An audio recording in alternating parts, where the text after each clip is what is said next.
1429 কে বিদায় জানিয়ে 1430 কে বরণ করে নিতে রায়গঞ্জে শনিবার মঙ্গল শোভাযাত্রার আয়োজন করলো রায়গঞ্জ সম্মেলনী মঞ্চ।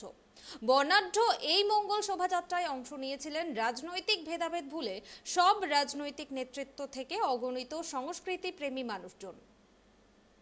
রায়গঞ্জের রাজপথে মঙ্গল শোভাযাত্রা, যে শোভাযাত্রা রায়গঞ্জের রাজপথে শুরু হয়েছে, বিবেকানন্দ মোড় থেকে এই পদযাত্রা শুরু হয়েছে, যে শোভাযাত্রা কিন্তু রঙিন শোভাযাত্রা, সব ধর্মের সব মানুষের মহামিলন। এই শোভাযাত্রা মানুষের মঙ্গল, পরিবারের মঙ্গল, দেশের মঙ্গল, জাতির মঙ্গলের উদ্দেশ্যেই কিন্তু এই শোভাযাত্রা মঙ্গল শোভাযাত্রা। যে শোভাযাত্রায় অংশগ্রহণ করেছেন 8 থেকে 80, অর্থাৎ শিশু থেকে বয়স্ক সকলেই অংশগ্রহণ করেছেন এই শোভাযাত্রায়। আমি এই শোভাযাত্রায় বেশ কিছু লোক দেখতে পাচ্ছি, আপনার কথা বলে নেব তাদের সাথে। খুব আনন্দ হচ্ছে, ভীষণ আনন্দ। এই দিনের জন্য তো আমরা 1 বছর ধরে ওয়েট করেই থাকি। গেল বছর আমরা এসেছিলাম শোভাযাত্রায়, তবে এইবার আরও বৃহৎ, মানে অনেকটাই বড় হয়েছে, লোকজনের আগমনটা বেশি হয়েছে আগমন। তো খুব আনন্দ করছি, ভীষণ এনজয় করছি, ভালো লাগছে। সবাই এসছে, আমরা সবাই বান্ধবীরা আমাদের গ্রুপে। কিভাবে আনন্দ করছেন এই সবাই একসাথে হয়ে যে আনন্দ করছি সেটাই। নববর্ষ, শুভ নববর্ষ জানিয়ে সবাই সবার সাথে একসাথে পা মিলিয়ে সকলকে শুভেচ্ছা জানিয়ে এবং সকলের মঙ্গল কামনায় এই তাদের শোভাযাত্রা তুমি দেখতে পাচ্ছ। আমি একটু আনন্দকে বলবো সেই ছবি, অর্থাৎ রায়গঞ্জের পদযাত্রা শোভাযাত্রা, যে শোভাযাত্রা মঙ্গল শোভাযাত্রা, সম্মিলিত সংস্কৃতি মঞ্চের পক্ষ থেকে এই যে মঙ্গল শোভাযাত্রা, যা কিন্তু নজর কেড়েছে রায়গঞ্জবাসীর। গোটা রায়গঞ্জের মানুষ, সংস্কৃতিপ্রেমী মানুষ, তারা আজকে মানুষের কল্যাণে, মানুষের মঙ্গলের জন্য এই অংশ নিয়েছে।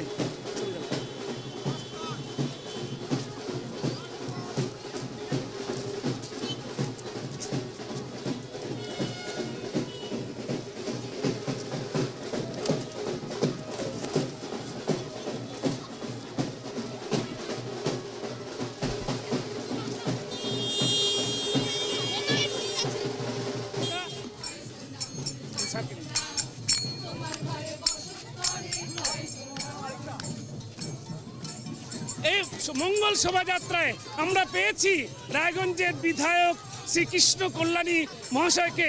জেনে নেব এই মঙ্গল শোভাযাত্রায় তিনি কি বার্তা দিতে চান রায়গঞ্জের মানুষকে। স্যার, কি বলবেন এই মঙ্গল শোভাযাত্রা নিয়ে? আজকে পয়লা বৈশাখ, নতুন বছরের প্রথম দিন। সকল রায়গঞ্জবাসীকে আন্তরিক প্রীতি ও শুভেচ্ছা জানাচ্ছি। আজকে এই মঙ্গল যাত্রার মাধ্যমে মানে রায়গঞ্জবাসী আজকে নতুন বছরের উৎসবে মেতে উঠেছেন। আজকে আমিও এই শোভাযাত্রায় সামিল হয়ে খুব নিজেকে আনন্দিত মনে করছি।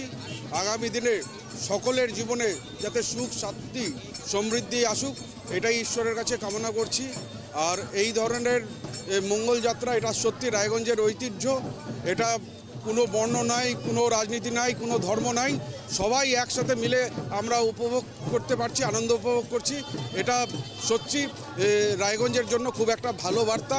আগামী দিনে রায়গঞ্জবাসী এরকম সব উৎসবে একসাথে সামিল হবে। মানে একটা কথাই আছে, ধর্ম যার যার, উৎসব সবার। তো আজকে আমরা সবাই মিলে এই উৎসবটাকে, পয়লা বৈশাখটাকে পালন করছি। এটা সত্যি আনন্দকর। মঙ্গল শোভাযাত্রা রায়গঞ্জের যে মানুষের ভিড়, মানুষের ঢল, সংস্কৃতি প্রেমী মানুষের ঢল আমরা দেখতে পাচ্ছি। এখানে সমস্ত যে সংস্কৃতি প্রেমী মানুষ, তারা কিন্তু আজকে এই মঙ্গল শোভাযাত্রায় অংশগ্রহণ করেছেন। এবং আমরা এখানে আমাদের দেখতে পাচ্ছি আমাদের রায়গঞ্জের প্রাক্তন বিধায়ক শ্রী মোহিত সেনগুপ্ত, তিনি রয়েছেন। দাদা, বার্তা জানাবেন মানুষকে এই নববর্ষ উপলক্ষে? আজকে আমাদের নতুন বছরের প্রথম দিন। আমরা চাই রায়গঞ্জবাসী, জেলাবাসী সবাই সুখ সমৃদ্ধি শান্তি থাকুক, ভালোবাসা থাকুক এবং সর্বদিকে শান্তি বিরাজ করুক, এই আমি ঈশ্বরের কাছে প্রার্থনা করি। করোনা কালও গত বছর ছিল উৎসবটা, তবে এবার জমকালো বেশি হয়েছে। করোনায় মানুষ উৎসব পালন করতে ঠিকমতো পারেনি। এবার দেখে মনে হচ্ছে মানুষ স্বতঃস্ফূর্তভাবে সবাই চলে আসছে এবং এর নেতৃত্ব দিচ্ছেন আমাদের রঞ্জন রায় অঞ্জনদা। উনি ওনার নেতৃত্বের জন্য আজকে আমাদের সুন্দর সৌহার্দ্যপূর্ণ মিছিল নববর্ষ উপলক্ষে রায়গঞ্জ শহর আমরা পরিক্রমা করছি। আমরা শুনলাম মহিষ সেনগুপ্ত প্রাক্তন বিধায়ক এবং জেলা কংগ্রেসের সভাপতি। এখানে কোনো রাজনৈতিক দল নাই, আমরা দেখতে পাচ্ছি সব ধরনের মানুষ রয়েছেন। বিশিষ্ট চিকিৎসক আমি জয়ন্ত ভট্টাচার্যের সাথে কথা বলবো। কি বার্তা দিতে চান আজকের এই শোভাযাত্রা থেকে? একটাই বার্তা, বাঙালি আরেকবার বাঙালি হয়ে বেঁচে উঠুক বা জেগে উঠুক।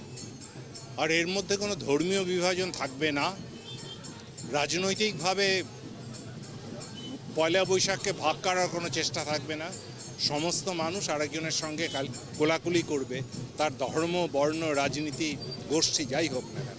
ধর্ম যার যার, উৎসব সবার, এই বার্তাকে সামনে রেখেই এবং সম্প্রীতির বার্তা নিয়ে রায়গঞ্জের মঙ্গল শোভাযাত্রা, যেখানে অংশগ্রহণ করেছেন সমস্ত রাজনৈতিক দলের প্রতিনিধিরা, সর্বধর্ম সম্প্রদায়ের মানুষরা, এবং মঙ্গল যাত্রার একটাই উদ্দেশ্য, সকলের মঙ্গল হোক। রায়গঞ্জ থেকে আনন্দর সাথে গৌতম পাল, ট্রাইব টিভি।